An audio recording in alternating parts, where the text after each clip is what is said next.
Hello guys, welcome back. This is physics video, continuing video. So this is part two of kinetic particle model. Okay, hopefully you are doing very well, and let's get started. So if I do brief review, so we were talking about the kinetic particle model of a matter. Well, kinetic, as we talked about, kinetic is related to the motion, movement, motion, and particle says everything, everything in the universe made of particles. Particles is very tiny, small things. They are atoms, molecules, and even subatomic particles. Uh, so we why this model? Well, uh, we need a model in physics. We need a model, or in science, we need a model that things we do not understand, we do not see, we cannot observe. So we need models so that uh, uh, by making models, some representations of and putting them in all the ideas putting into models, so we can understand that the things that we cannot observe. So that this kinetic particle model also derived from that.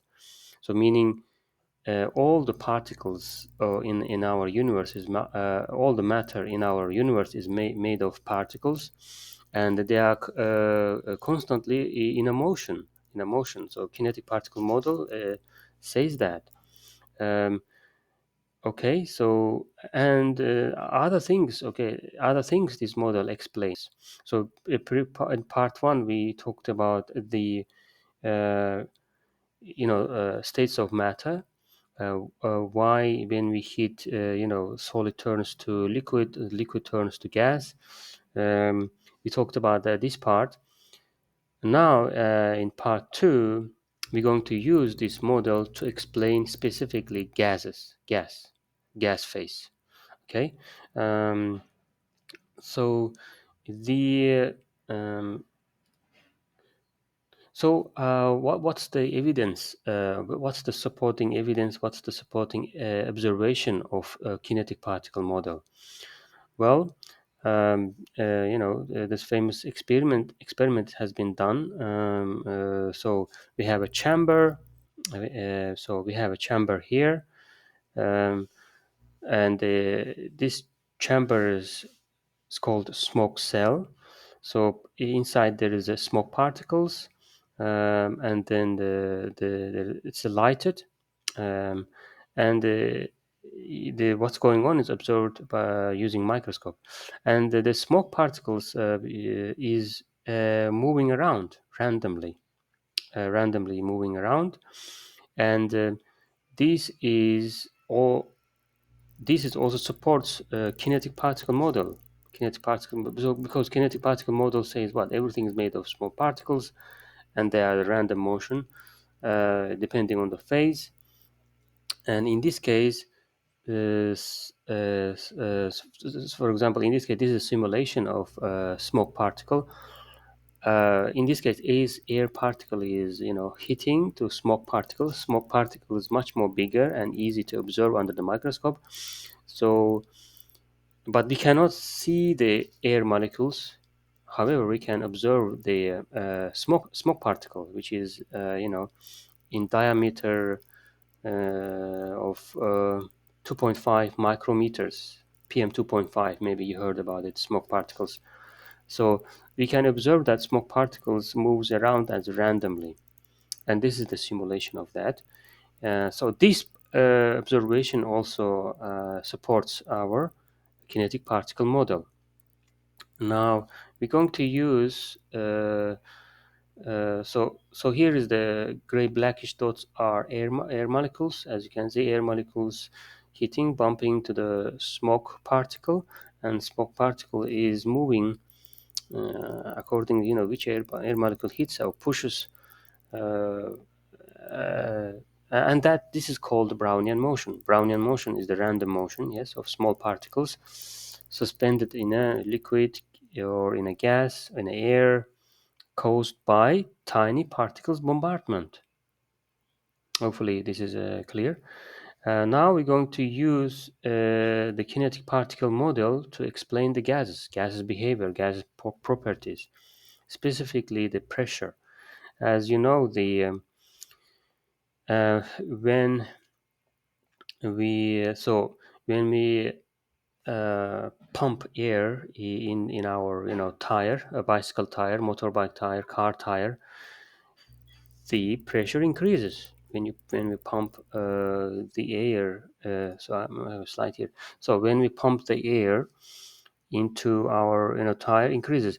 Why? Because there are more particles moving around, hitting to each other as well as hitting to the walls of our container or our tire or our tube, inner tube.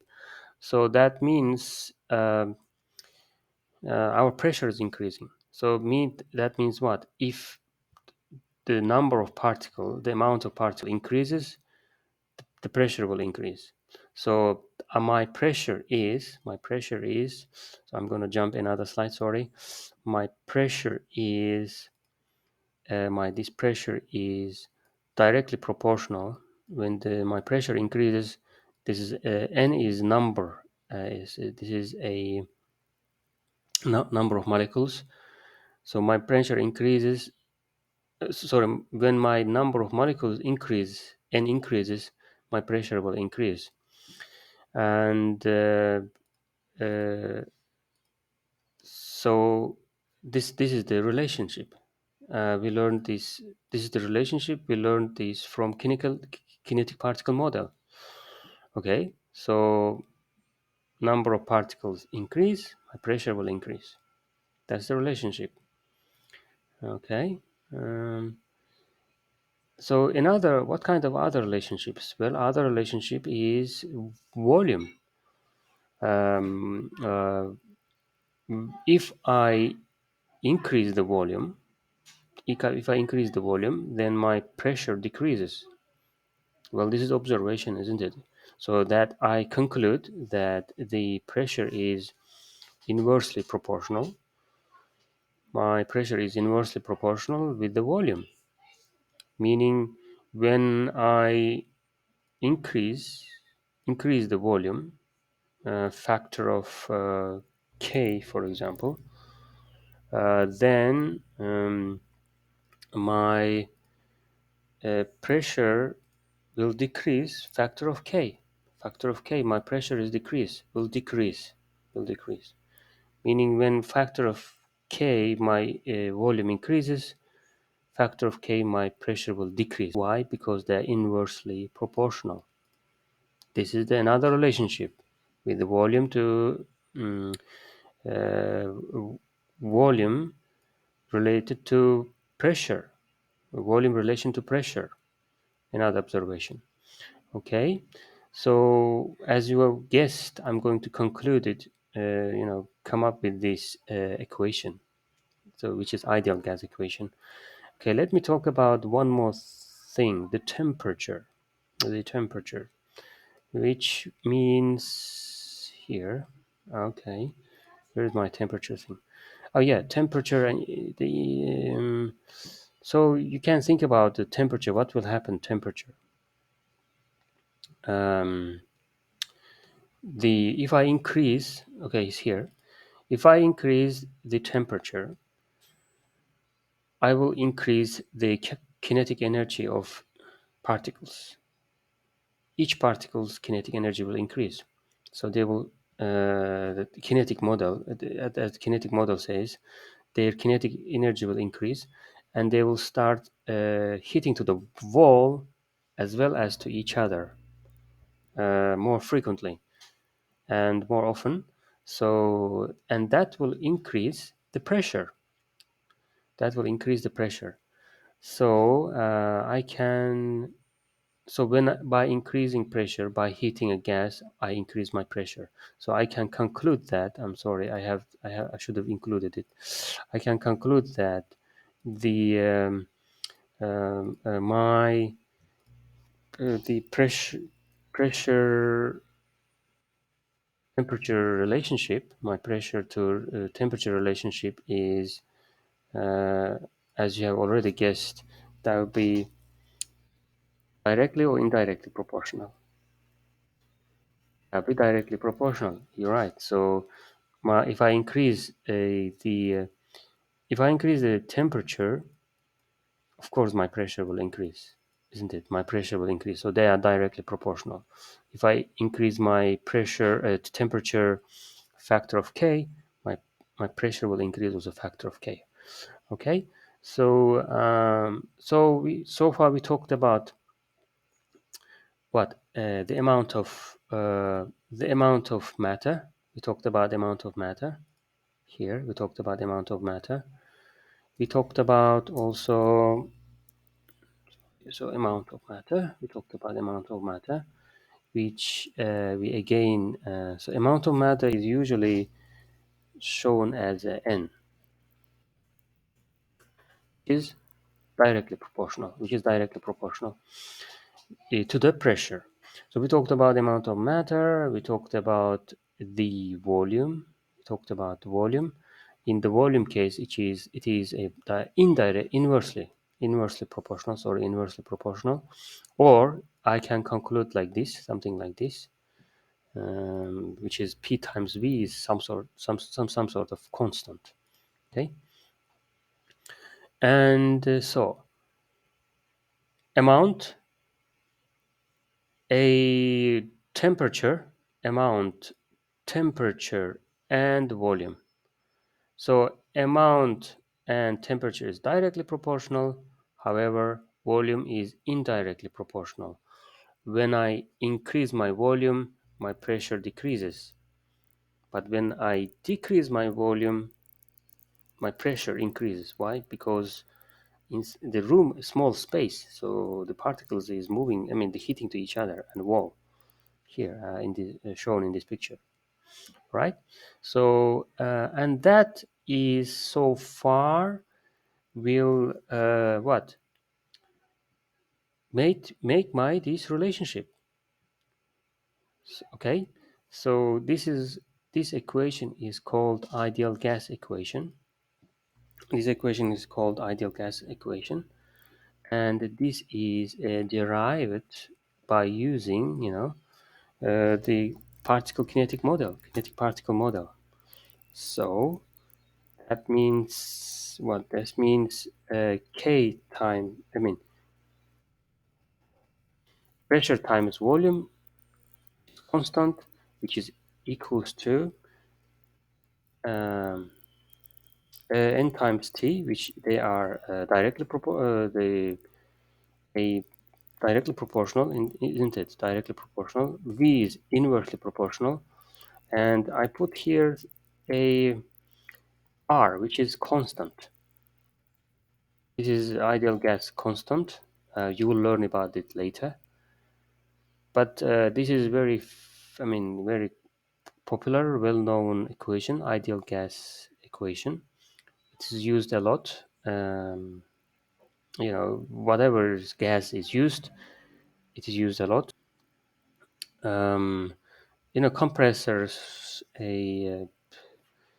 like even generating electricity from steam, pressure, even your tire, your tire when you pressure and volume is related even in your tire. You need to know the pressure in your tire and outside temperature.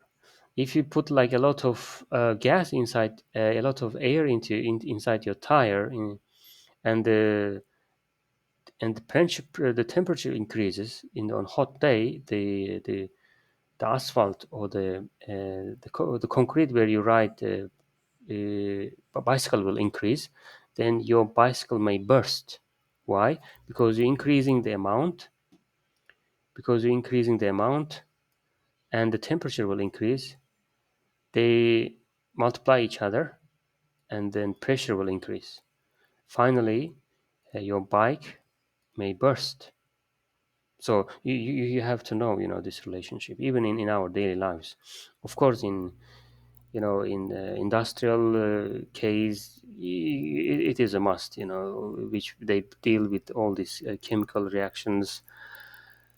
I don't know, the like gas purification, natural gas treatment plants, and etc. etc. They should know all this relationship. This relationship very important. Okay, so there is a comprehension check. Please pause and think about this. I'm sorry. This is so the molecules in a blah blah blah freely rapidly. I think you already know. So I'm just gonna skip this slide. Okay, there is another comprehension check. But I should do it like this. So here I have a balloon which is inflated by blowing air into it. Explain what would happen if an inflated balloon was put in a freezer. What will happen? So basically, I'm reducing the temperature. So you should explain what will happen to the pressure. If I'm reducing the temperature, which is temperature was directly proportional to the pressure, isn't it? If you remember. So if I reduce the temperature, what will happen to the what would happen uh, if I reduce the temperature? What would happen to the pressure? It will also be reduced, isn't it? Will be also reduced. Okay. So what will happen? Um, Boiling water, so ice water. I cool down the balloon. When I cool down balloon, my molecules is I remove the energy, isn't it? I remove energy from my molecules, so they are kind of calm down. Mm, so they start moving less and less bumping to each other,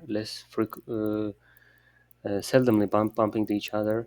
They kind of calm down and they kind of settling, yes, moving less, and pressure reduced. Pressure is reduced.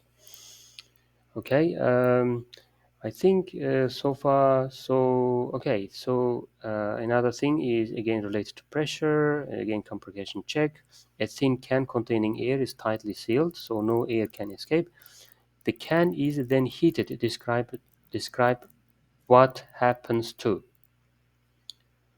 the speed of air molecules, how often air molecules hit the walls of the can, the force with which air molecules hit the walls, the pressure on the walls of the can. Okay, you can think about it, especially what's the force with which the air molecules hit the walls. What's the force? Yes, interesting.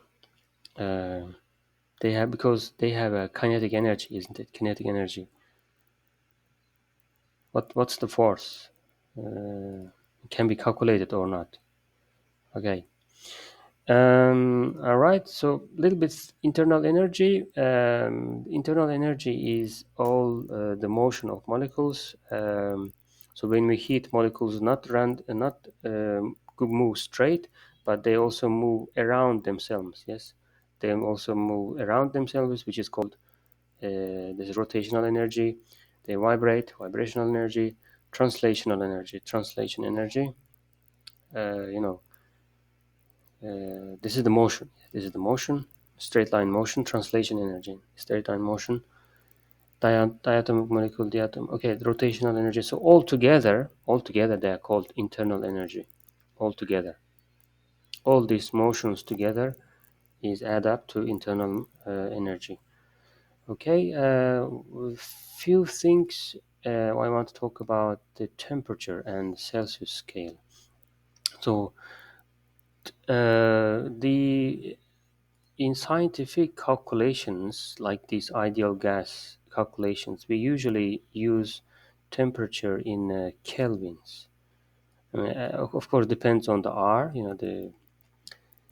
the ideal gas constant, but usually this is in kelvins.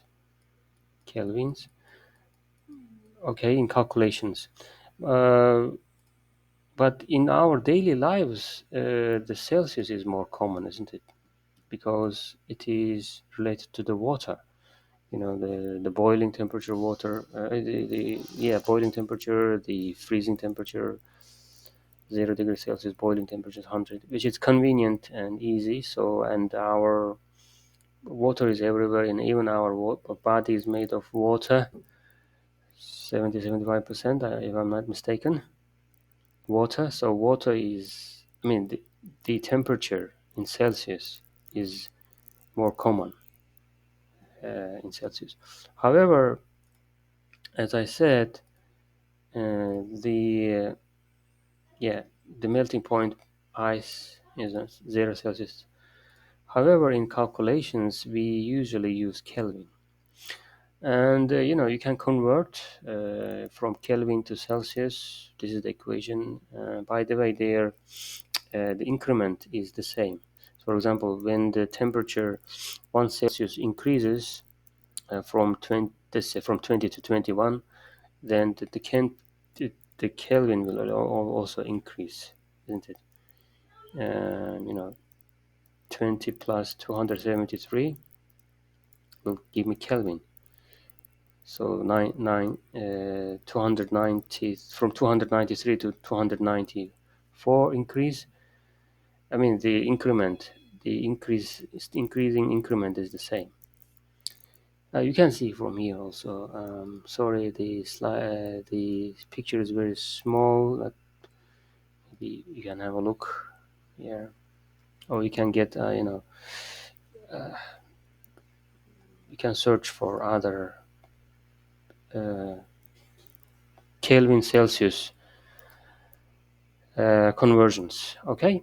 And the last thing is absolute zero. Absolute zero is, we were talking about the kinetic particle model, isn't it? Kinetic particle model says all the particles are in motion, all the small particles are in motion. But however, if I cool it and continue cooling it, let's say if I have a plasma, if I cool it, it will become a gas. If I cool it, it will become a coolit, it will become a gas, will become a liquid, sometimes solid, depending on the matter. And if I continue cooling it, the solid, if I continue removing energy, if I continue cooling it, the particles at the theory, the particles will stop vibrating. The particles stop vibrating, and that's temperature is called absolute zero. That temperature is called absolute zero. It's maybe not in our real life, maybe not reachable, absolute zero, not maybe reachable, but in theory, everything stop moving. It's called absolute zero, which is 273 Celsius. Okay, guys, I'm gonna stop here, ramp up. So um, Happy New Year, Happy Chinese New Year. I'll see you coming videos. Bye.